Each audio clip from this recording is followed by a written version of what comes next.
Why, hello there. This is Professor Nugent. Thank you for joining me for yet another exciting chapter in organizational behavior. Today's chapter, Chapter 6, will examine motivation and its connection to performance. See, I have all these exciting graphics now to spice up my presentations, as I hope you've noticed. Um, okay, so is there a link between motivation, rewards, and performance? I think we would all agree there's definitely a link. Um, so, how essential is it that um, management focus on ways to enhance performance? I believe it's pretty essential. I think it's essential in the way management designs jobs, the way management provides opportunities, and the way management can structure the work environment to keep people more motivated. I think you would agree to that. Okay, so here's an integrated model of an individual's motivation to work. So if we look at this model, and it's it's from the textbooks, described in the textbook, we get this flow chart. So motivation is going to translate into raw work effort. And hopefully this can be combined with individuals' attributes and skills and the organizational support and direction to produce, to have a high level of performance. Now, hopefully that this performance that is developed from the work in the guidance is rewarded, has some sort of reward, you know, either extrinsic or intrinsic reward. And we'll go over the meaning of those two in a second.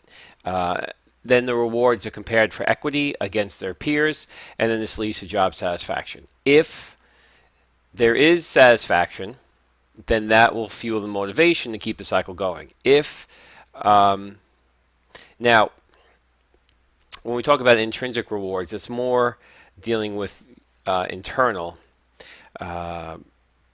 directly. It's the individual, your rewards for the work done. So the hard work itself is your reward, basically. So this, you don't need to have an equity comparison. This will automatically translate into motivation. So we have two sources of motivation. And so this is the basic, what we call a motivational flow or integrated model. So let's talk about some of the factors. Okay, so the integrational model is going to combine four of the key theories that, from organizational behavior, many that we talked about last chapter. So these theories that we're going to, that are involved are definitely reinforcement. So we've covered this before. If you want positive behaviors to continue, then you need to have a reinforcement, and also important to have the employee connect the reward with the activity.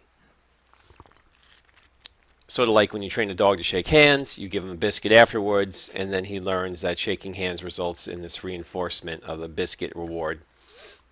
Equity. We need to know that there's fairness and equality in its distribution of rewards. Content, acknowledging individual differences in motivational value. And expectancy, creating a linkage among effort, performance, and reward. Now, the expectancy is really about communication and letting people know that if you put this much effort into your sales and you perform and sell a lot, we're going to give you commissions as a reward. So there has to be a direct linkage between those different activities and how the company is going to do that in order for it to be effective. Okay, so let's talk about intrinsic and extrinsic or extrinsic rewards. Now, intrinsic rewards are positively valued work outcomes that the individual receives directly as a result from the tasks being performed. These rewards were the foundation of the Hertzberg concept we talked about last chapter of job enrichment. Now, Hertzberg believes that people are turned on and motivated by high content jobs that are rich in intrinsic rewards. The feeling of achievement after completing a particularly challenging task, uh, a good person to job fit, is essential. Basically, that the work is rewarding, is not rewarded. The work that you complete and that you work on is rewarding to you. Now, an example of this may be that you work with children, helping them to develop extra math skills, or you work with the poor or misfortunate to help them better their lives. I mean, these are just things where the rewards come within the work itself, not externally provided through employers or money or awards. Now, the extrinsic are outcomes that are given to you by an individual or group. Now, that's involved in your work. So they include things such as praise, a pat on the back, tokens of accomplishment. You're the employee of the month. You get some sort of praise from your boss or your coworkers, an acknowledgement that what you're doing is good.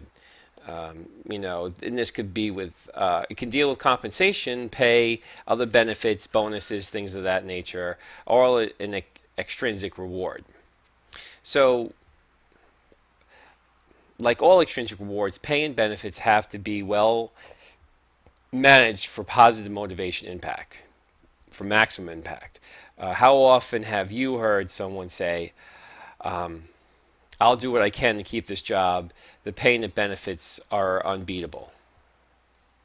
Not. Okay, so just think about that. All right, so moving on, just to give you pay for performance. Let's talk about this. Okay, so when we talk about the pay for performance, pay is not only an important intrinsic reward, it's an especially complex one, as you should know. When pay functions well, it can help an organization attract and retain highly capable workers. It can also help satisfy and motivate these workers to work hard and to achieve high performance. But when something goes wrong with pay, and the results can be very negative, and affects and especially on a person's motivation. Pay dissatisfaction is often reflected in bad attitudes, increased absenteeism, intention to leave, actual turnover, just poor overall results from an employee. All right. Now, we understand that pay definitely, if you're working a job and you're underpaid compared to your peers, you don't see a lot of equity, and it's going to be discouraging. Especially if you reach out and let people know you're not happy and that this should be corrected and they ignore you, this is going to definitely lead to a problem. And in the past, this has definitely been an issue between the salaries of men versus the salaries of women doing the same jobs, where women were paid less. So you could see that, how that's unfair.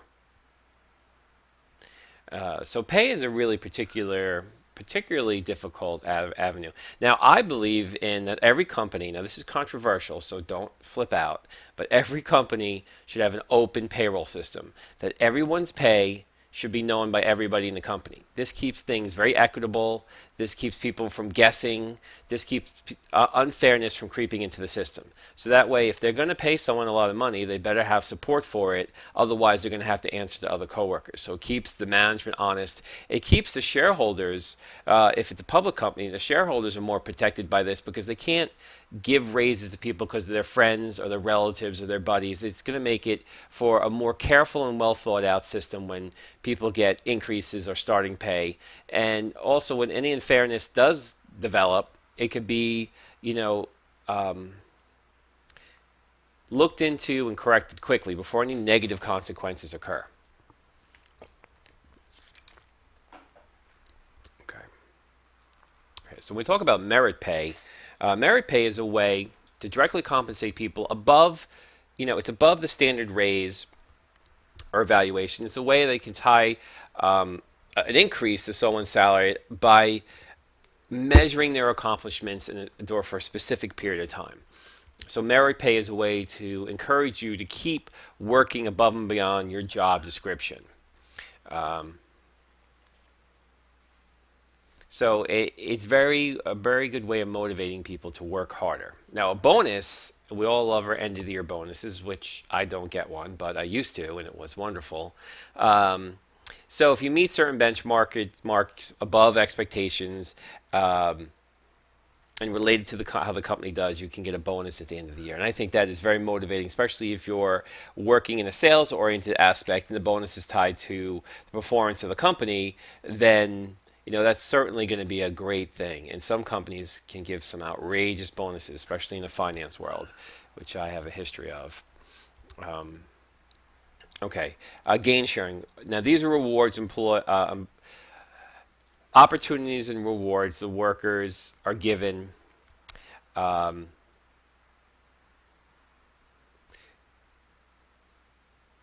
when how can I explain this? If employees are more productive, they can get a share of any productivity gains that they help to create. So gain sharing plans are supposed to create a greater sense of personal responsibility for organizational performance improvements and increase motivation to work hard. They're also supposed to encourage cooperation and teamwork to increase productivity. So if your department, however they measure it, increases in its productivity, maybe it's a manufacturing department, instead of making 100 cars, they made 125 cars the same time frame, that would be rewarded with some sort of bonus or profit sharing. Well, actually, profit sharing is a different thing. That's what I want to talk about next. This is related to goals and results and organizational profits. So if the company makes more profits, then they'll share these profits with the employees. Now, big criticism with that is not everybody contributed the same amount, or it's just evenly spread out, and it's not really rewarding those employees who put in more of the hard work compared to those people who put in less of the hard work. So that could be a real criticism. But listen, if someone's giving me profit sharing, I'm not going to complain. All right, stock options. Oh, we all love stock options. I've had the ability to have this in the past. It's a wonderful thing. Um, stock options, the the employer gives you the ability to buy stock and at a certain price, usually at a greatly discounted price. So, and it's the kind of thing that they usually make you vested, where you buy. Okay, we're going to give you the right to buy 1,000 shares at $10 a share, and if you work here for 5 years, then you have the right to sell those and make a profit on them. So, if the shares are currently traded at $20, and in 5 years maybe they're at $50, then you have an opportunity to share, to own those stocks or resell them and make a profit. Employee stock ownership plans is a way for employees to buy stock directly from the company at a reduced price, and this is usually a smaller discount. And sometimes people can elect to have a certain percentage of their pay purchase stock. I remember when I worked for Symbol Technologies, they had such a program, and the stock was doing okay at the time, but I kept running around. I did only work there for a short time, and I kept running around telling people that it'd be a big mistake to buy this stock um, based on how I see things are operating. And I was just telling other employees, not people outside the company, but probably not a smart thing to do. But as it turns out, the stock did get decimated, so no one complained about anything I said, luckily. Okay, skill-based pay. This is the ability. It's an alternative to pay people according to the skills they possess, develop, and use for job performance. Skills-based pay rewards people for acquiring, developing job-related skills. Now, I remember this. If I want to go way back, when I was 16 working at McDonald's, they had a skill-based pay system where if you could pass a test at each of their different workstations, they basically at McDonald's had a lot of documentation. They had a particular way of doing things, and you would learn a job, and then the manager would test you on your knowledge of the position, and if you mastered 10 of the positions inside of the company, then you get an immediate pay raise. So this motivated me. I definitely went and did this and succeeded. And I thought it was a great way to encourage people to become a little bit more knowledgeable of the system. So, not something for a executive, a high level job, more for the regular employees. Okay. So let's look at the performance management process. So if management systematically integrates this motivation and performance management into the company, here's a little cycle that they could do. Um, First of all, it's important to clearly identify measurable goals so the employees know this is how you're being measured and these are the goals we want. Then the goals performance are measured. Feedback is provided in coaching performance on performance results. So not only do they measure you, they come back and say, okay, this is where you're strong, this is where you're weak, and this is where I'd like to see you change. Performance appraisal for human resource management decision is a follow-on, and then back to the redefining the goals and resetting the performances after a certain time period is met, and especially if the goals have been met. Um, okay. So there's two purposes. One, it serves as evaluation. So this system will be a way to evaluate, standardize, and evaluate employees and creates objectives and standards for the employees to follow. Um,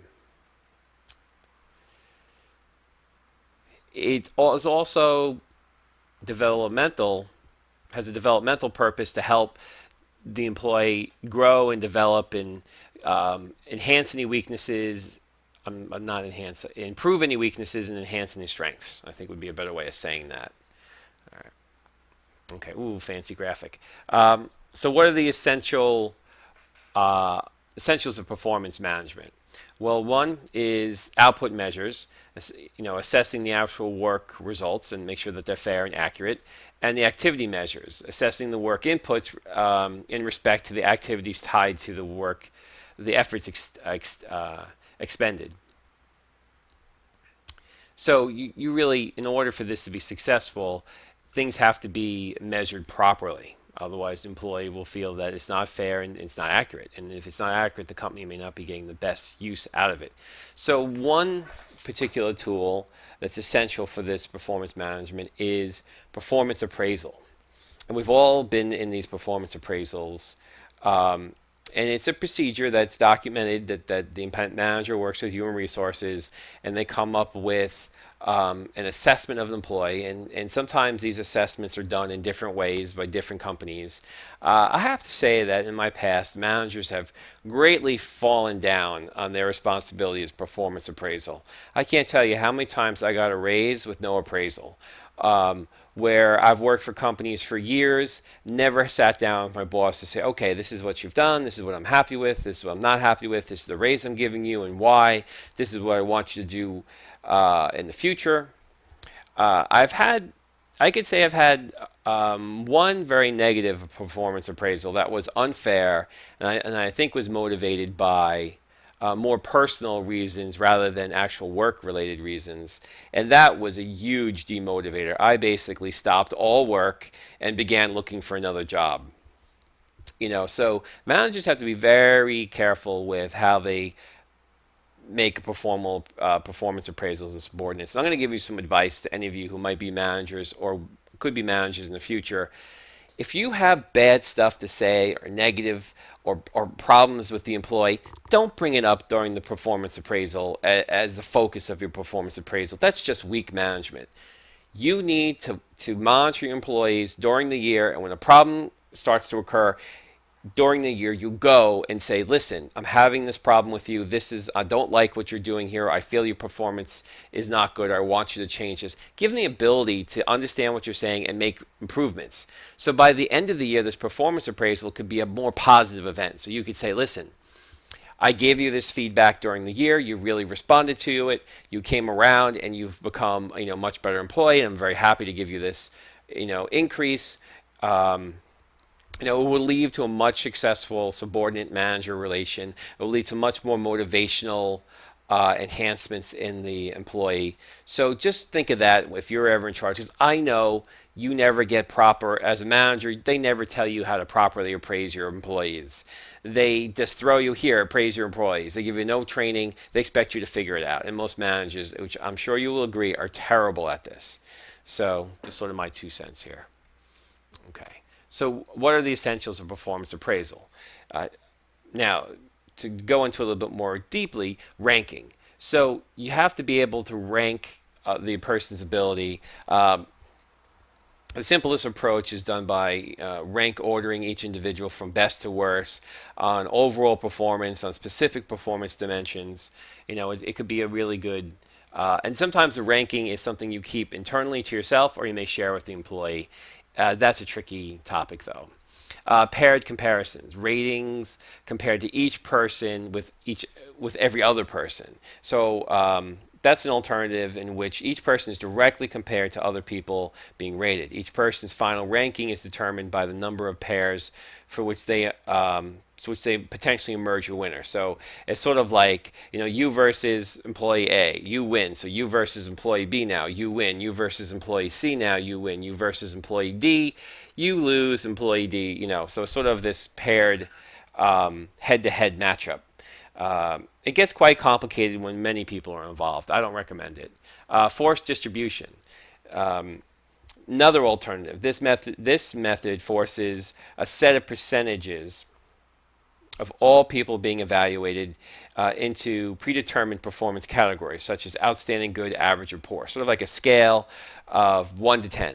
For example, it might be that a team leader suggests assigning 10% of members to outstanding, another 10% to poor, another 40% to good or average.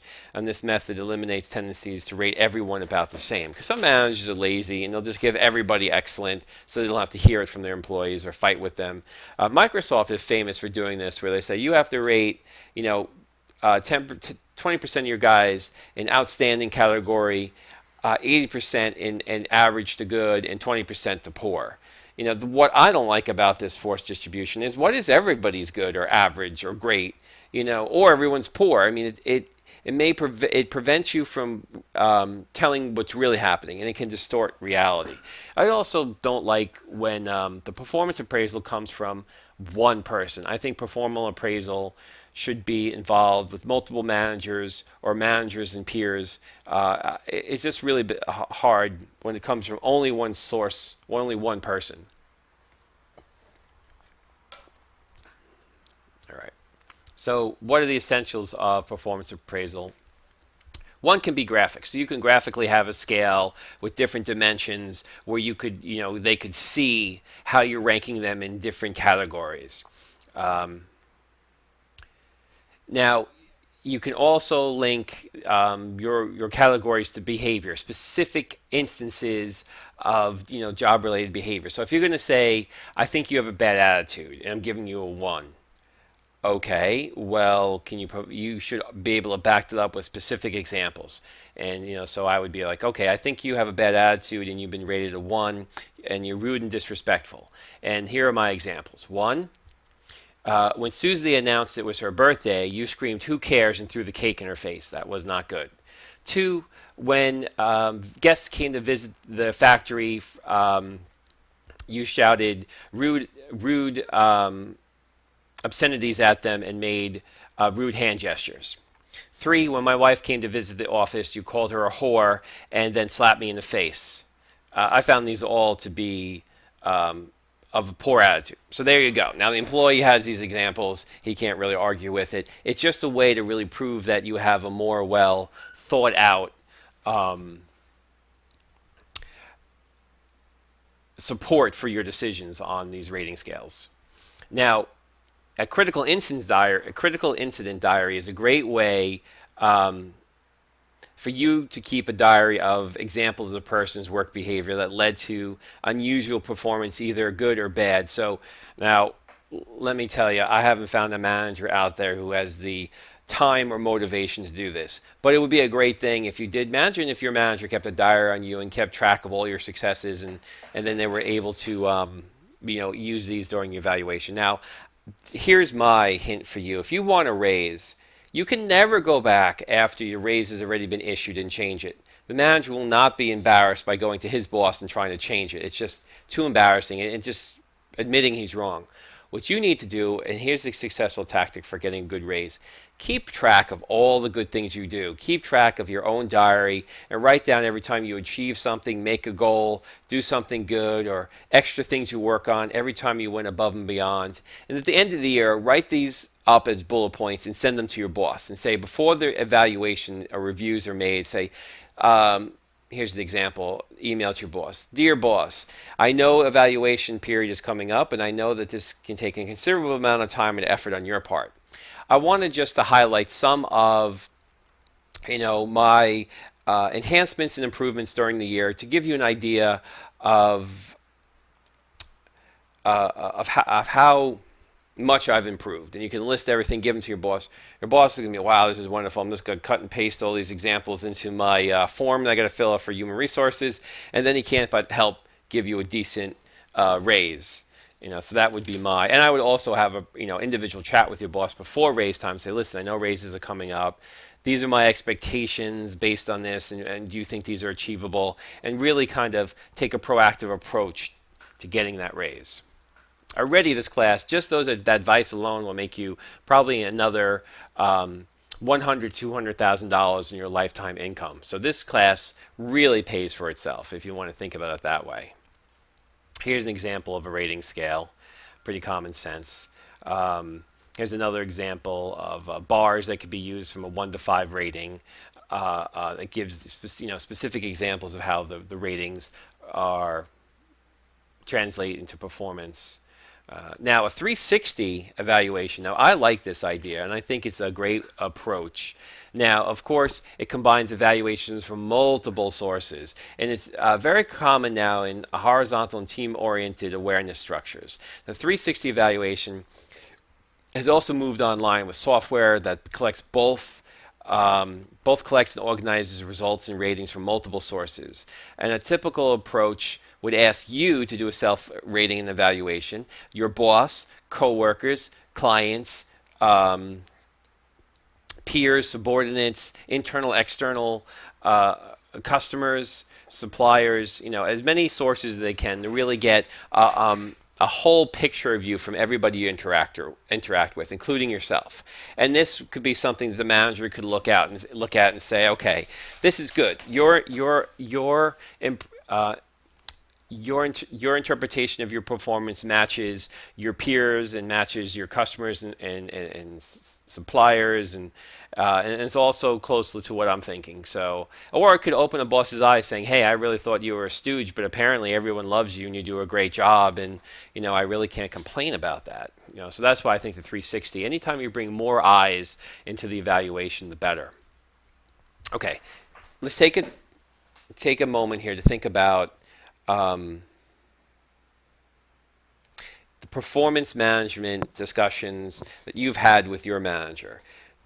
Do you look forward to these meetings? Think about that. Put yourself in the manager's place. What would you change about the procedure he's using? Which evaluation tool do you think is most beneficial on your current job? Now, want to turn this into a pleasurable experience, so you need to take control because your manager most likely won't. So go to your manager and say, listen, I know the performance appraisals are 6 months from now. What do you see as a problem in my performance right now that I can improve upon? So when we have that meeting, I'll have an opportunity to really impress you. And then make that work diary and show that to him a month before he does the evaluations. Get to know what his procedure is so you can see how he's rating you and things he's looking at, and even ask him, what would you include in this particular category? What are you looking at? And try to make yourself more intimate with the process. More good advice. Okay, so more essentials of performance management.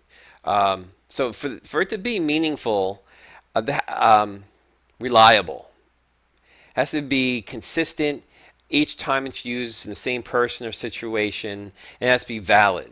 It has to actually relate to your job, what you're working on, and relevant to how things are performed. Now, there could be some errors that can happen during these performance appraisals. I've seen them all. Here's a short list. Let's go over them. The halo error results when one person rates another person on several different dimensions and gives a similar rating for each dimension. Um, you know, so a halo effect is, you're such a wonderful friend and such a, so good at signing up new clients. I'm just going to give you fives in every category without even thinking. Okay, leniency error. Uh, just as some professors are known as easy A's, some managers tend to give relatively high ratings to virtually everyone under their supervision. The opposite can be true, where someone's just very stingy and gives everyone a low rating. So this is, basically someone skewing too far to either side and not really having a fair overall measurement. And the central tendency error occurs when managers lump everyone together around the average or middle or some category and gives the impression that there is no one really good or poor in their department. Um, Now, this next one occurs when a rater allows recent events, hence the name, recency error, to influence performance rating over earlier events. So, example being that an employee who shows up an hour late the day of his the day before you fill out a performance appraisal, and that's all you talk about and rate them poorly for that one time, and you neglect to mention or remember that he was never late at any time during the past 5 years, would be an example. Personal bias error. Prejudice that fail to give the job holder complete respect and shows some sort of bias in the ratings. They just don't like you for some reason. And I mean, I've been a victim of this in the past, and believe me, it is a bummer. Okay, job design.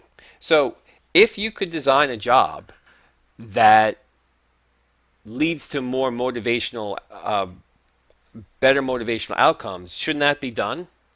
Um, so this is a process where managers plan and specify job tasks and the work arrangements that allow for them to be more easily accomplished. And show so job design is really just really thinking about how to make a job that's going to have more rewards and be more motivating to the individual employee.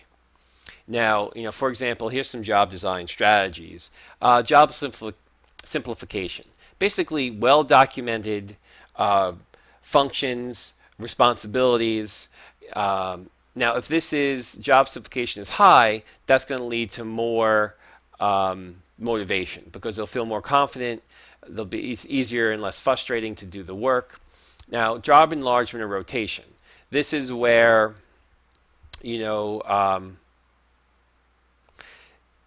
and pretty self-explanatory, where you're allowed, you don't want to be the guy that's just putting tires on cars all the time.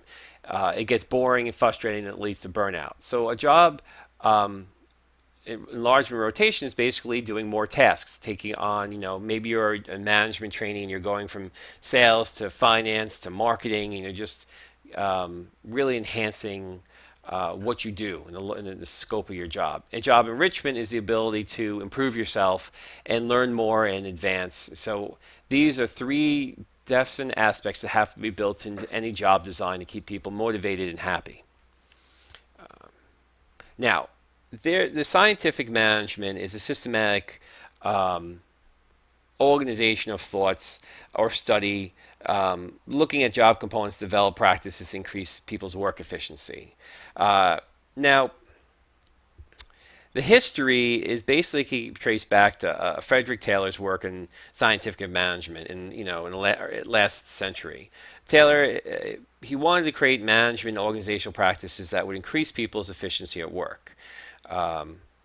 So he wanted to study people at work, break into smaller components, and establish the exact time and motion requirements for each task to be done, and then train workers to do these tasks in a way that would make them more effective and more efficient. One example could be tying your shoe. There's different ways to tie your shoe. So let's examine all the different ways of tying your shoe. This loop over loop is the best way. Let's retrain everybody to do it that way. It saves 3 seconds while tying shoes. Okay, so let me just talk about Taylor's principles of scientific management. Can be summarized in developing a science for each job that covers the rules of motion, standard work, tools, and supportive work conditions. Uh, hire work, 2, hire workers with the right abilities for the job. 3, train and motivate workers to do the jobs according to how the science says it's best done, and support workers by planning and assisting their work using the job science. So he wanted to make the study and research of jobs more of a science, more of a research-oriented field to look at how basically setting up best practices to keep things as efficient as possible.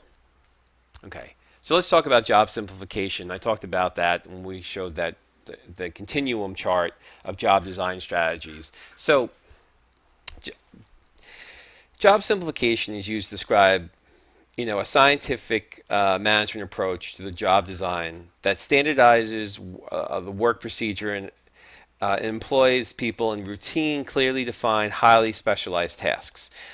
This is, think more, as you can see here, sort of assembly line idea where you want to establish the best way of doing something in a clearly defined training and documentation, and it's all meant to increase efficiency by having people do things what the company deems is the best way. Now, I've never lasted too long at manufacturing jobs. I've had one or two, and it's sort of the type of job I go, my mind is horrified and I have to leave at lunch. It was my experiences when I was younger. Although I did work at McDonald's for 9 months when I was 16, and they had some very clearly designed job simplification of how exactly to cook a burger, apply the condiments, the amount of time it should be in the warmer. So they were really great at setting this job simplification up, so everybody knew what the proper way. And the result is that you got a similarly cooked and similar looking food every McDonald's that you went to. So they had a purpose for it.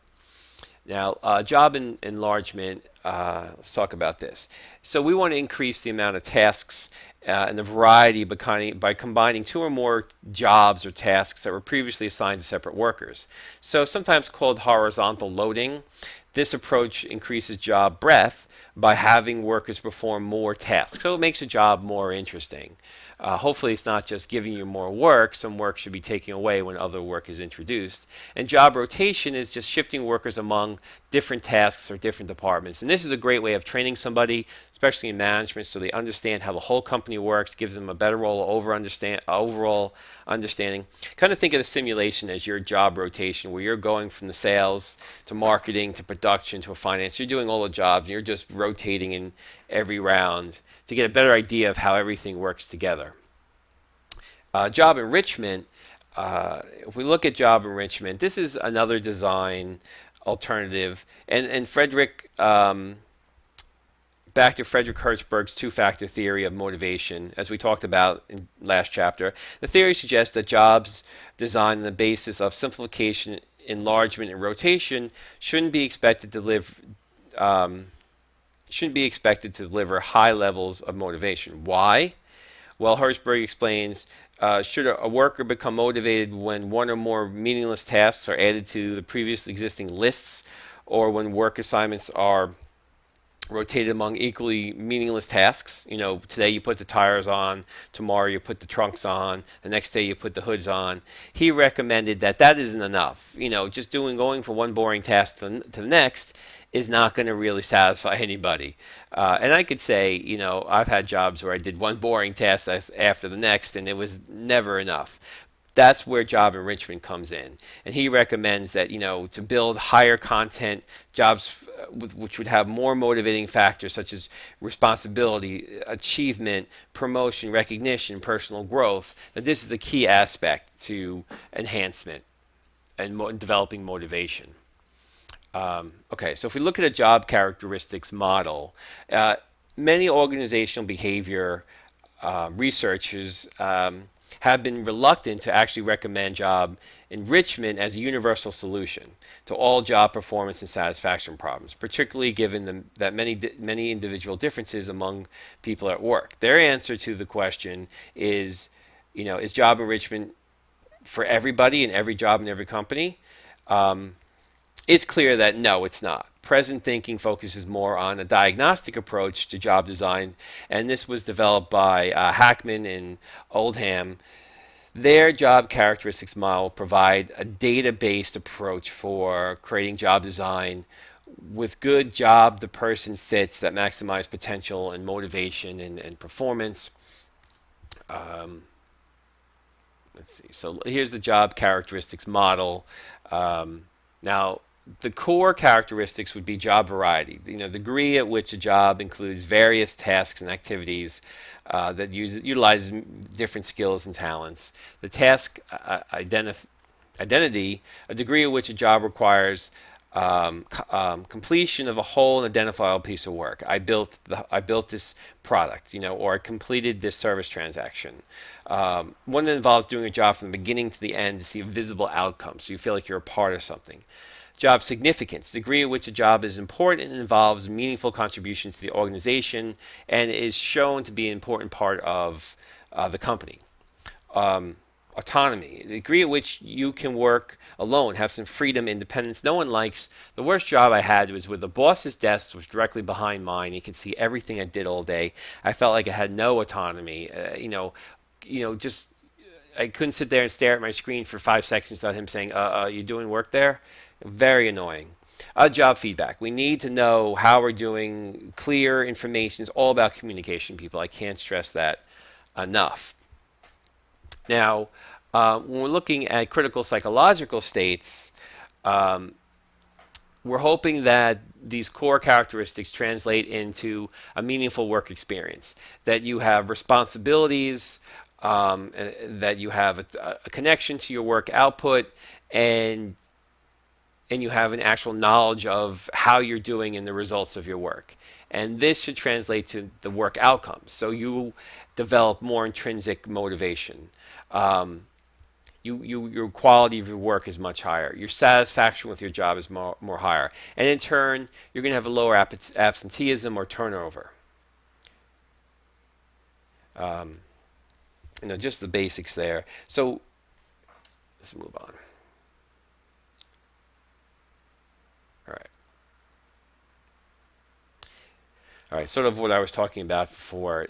If you have these core characteristics, there are three psychological states that can positively be influenced. One is the meaningfulness of work. Does work mean something to you? Do you really get something from it? The experience responsibility for your work outcomes. Do you assume, do you feel like you have a level of responsibility and you're tied to the quality of your work? And the knowledge of the actual results. What has your work done? Has it signed up more customers? Have it made more sales? Have you enhanced the product? Feedback on your actual knowledge is all psychologically need this input for you to feel motivated and keep being motivated and work harder. Okay, so what is a moderator? You saw at the bottom there's these moderators, and now they're going to influence. They're going to help influence this whole process. Now, because the five core job characteristics I described before do not all affect people in the same way, um, this is an issue, and the enrichment should be good for everybody, but OB researchers suggest that enriched jobs will lead to positive outcomes only for those people who are a good match for them. A person job fit. So the fit between the person and the job is going to lead to the directly how enriched they are by doing the job. Positive outcomes are less likely and problems are more likely if the fit is poor. If the fit is good, better things will come of it. So this is another thing of you got to work where you have a passion or interest. If you have no interest or passion for the company or the work that you're doing, you're never going to be motivated no matter how great the organizational behavior structure is of the company. So the first moderator's variable is growth need strength, or the degree to which a person desires the opportunity for self-direction, learning, and personal accomplishment at work. The second moderator is knowledge and skills. People whose capabilities fit the demands of job enrichment are predicted to feel good about them and perform well. Those who are inadequate or feel inadequate in this regard are likely to experience difficulties. And the third moderator is the context satisfaction, or the extent to which an employee is satisfied with aspects of the work settings, such as salary levels, quality of supervision, relationships with coworkers, working conditions. In general, people who are satisfied with job context are more likely to do well in job enrichment areas. Okay. So now, managerial and global implications of this job enrichment. Not everybody's job should be enriched. The um, what do we mean by that? It's just some jobs are just, you know, they're they're there's not much you can do to make them enriched. It's just a fact. Um, Now, job enrichment can be applied to groups and teams, and we're going to talk about that more in later chapters. When I talk, you may find it hard that when I say not everybody's job should be enriched. There are certain jobs like pumping gas, or lower level jobs that I'm talking about, where the work is just the work and it's a means to goal or stepping stone to get somewhere else. Okay, alternative work arrangements. Now, this is something that is changing in our work lifetime, and there are new ways and new ideas in how a person can work a job to help people be more fulfilled in their life outside of work. Not everybody is cut out from 9 to 5. Some people prefer a compressed work week, a 3-day or 4-day work week, rather than 5 standard days. I know I prefer that. I don't like to work. I used to work 6 days a week. I would prefer 5 or 4 days and have a more significant time to decompress and recharge before work starts again. So the advantage is the time off increases more leisure time. You accomplish more things, lower your commuting costs, reduce traffic and environmental impacts. And for the organization, this will lead to lower absenteeism, and hopefully it be a way to recruit more qualified candidates who seek to have this. I guess a disadvantage could be, not everybody can work 12 or 10 hours a day. And the work schedule, if you start having too many people missing critical days or meetings, it can make scheduling a problem in some aspects. Flexible work hours, the ability to say, I'm not a 9 to 5 guy, I'm more of a 10 to 6 or 11 to 7.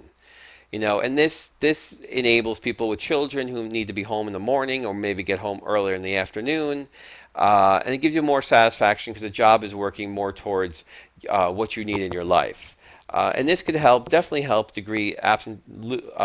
lessen absenteeism, lateness, turnover, and again, motivate and encourage people to keep and stay with their jobs, as a benefit.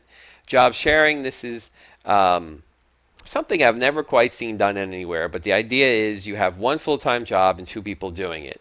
So it's a 40-hour-a-week job. One person's there 20 hours a week. Maybe they have the morning shift, and the other person's there the other 20 hours a week. And they split the work up, and so they do the work of one person together. Sort of like 2 part-time jobs to replace a full-time job. But the 2 people actually work together, and there may be times where they're at the job together to communicate and to divvy up the work. I've never seen this done, or I would say it would be difficult to do because, one person might feel they're doing consistently more of the work than the other person, and I think it's a difficult thing to really accomplish successfully. Of course, this would be beneficial to a lot of people who don't want to work full time, especially people with small children.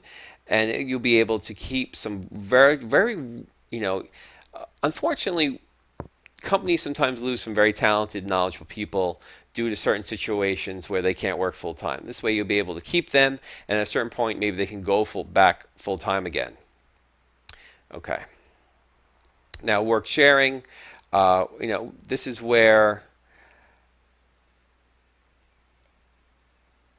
not exactly how is this different than The job sharing, well, the work sharing, this occurs when workers agree to cut back on the number of hours they work in order to protect against layoffs. So everybody says, okay, we're going to go from either from 40 hours a week to 35 hours a week, and we're all going to have a pay cut of 5 hours. So that way, if the choice is we all go to 35 hours a week or 5 of us get laid off, that could be an example of work sharing.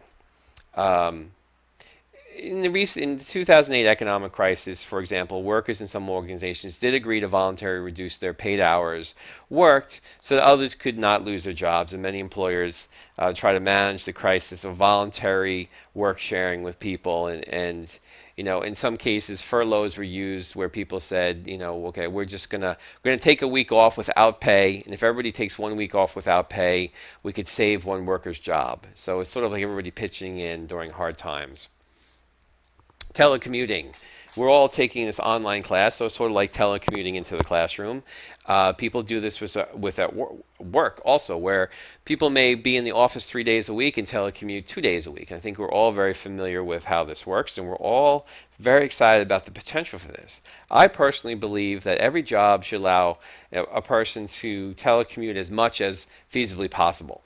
It's great for traffic, environmental reasons. It's even good for businesses that can downsize the size of their offices, and it's great for motivation.